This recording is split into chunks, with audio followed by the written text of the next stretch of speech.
The theme for tonight, I'm going to have a theme for tonight, which is Lake District poets, because we're in Hawkshead. But you probably won't realise that. You probably just hear a sort of jumble of goblins and Jesus and the wind and that kind of shit. But I'll try to filter in some Lake District poetry. This first poem, which is from this lovely book by Rowland Crowland. I mentioned the other week at Verbalise that someone, obviously a spiteful publisher, has written here, Rowland Crowland is a knob. And since I read that out at Verbalise, you know what I realised? That the way they've done it, it actually looks like the title of the book.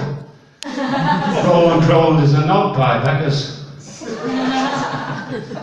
Bastards. Anyway, I'm going to do this poem. I did it Verbalise a couple of years ago. It's called Pie Tin. And it started out life simply as a poem about my mate's grandma's enamel pie tin. But it rapidly became a rant about the plight of women in the post-war patriarchy in which we were growing up. So it's called Pie Tin. I had it in my head that looked like this poem. I could be totally wrong, he's probably thinking, not that fucking Pie Tin poem. That interminable is his all-time favourite, yeah.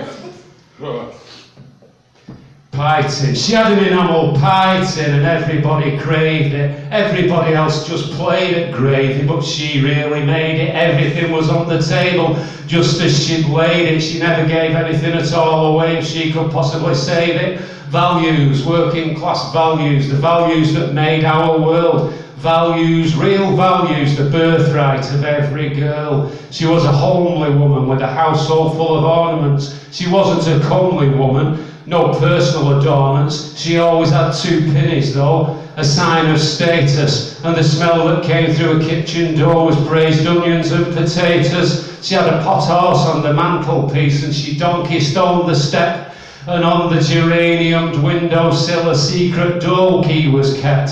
A spit and polished sideboard, just a spit and polish on. On Mondays it was washing day. Where's all this washing come from? Values, working class values, the values that made our world. Values, real values, the birthright of every girl.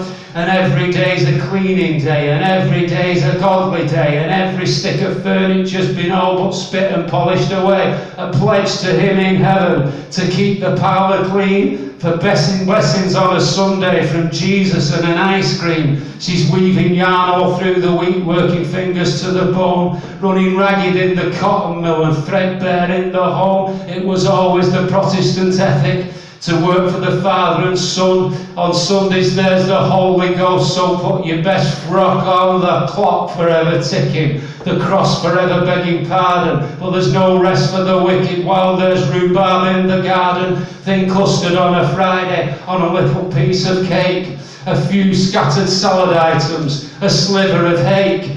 Values, working class values, the values that made our world. Values, real values, the birthright of every girl. And everybody understood that nothing was ever said, nothing would be talked about till after you were dead. So all the loves, the lies, the leers, the lecturing was hidden. Frustrations, flirtations, failures and fears all festering in the midden. It was all about appearances and keeping things from others. She couldn't share her feelings with her sisters or her mother, so not far beneath the surface, the nightmare's bleeding real. It's a bloody lifetime's bloody stains 2 pennies have to conceal. But it's never use your crying over anything that's spilled, when all your life spent dying and your living's long been killed. It's all just something and nothing, you're nothing to shout about. So calm yourself and dry your tears and get your pie tin out. Values, working class values, the values that made our world. Values, real values, the birthright of every girl. Yeah, the birthright of every girl. Thank you.